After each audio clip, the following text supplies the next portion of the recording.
Hello everyone, welcome to Sanmarga classes. ಬೀಜೋಕ್ತಿಗಳು ಮತ್ತು ನಿತ್ಯ ಸಮೀಕರಣಗಳು ಅಧ್ಯಾಯದ 15ನೇ ಪ್ರಶ್ನೆಯನ್ನ ಗಮನಿಸಿ.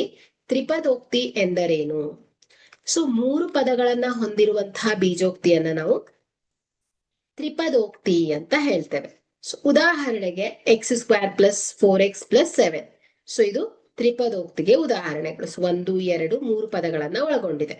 ಓಕೆ, ಸೊ ಅದೇ ರೀತಿ 2x² - 5x + 8.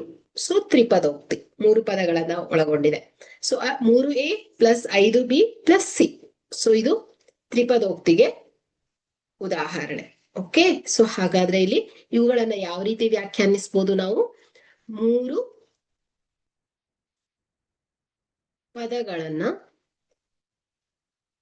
ಹೊಂದಿರುವ ಬೀಜೋಕ್ತಿಯನ್ನು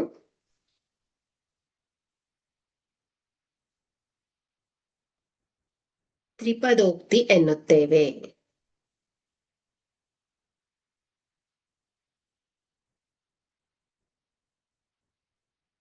ಓಕೆ, ಥ್ಯಾಂಕ್ ಯು.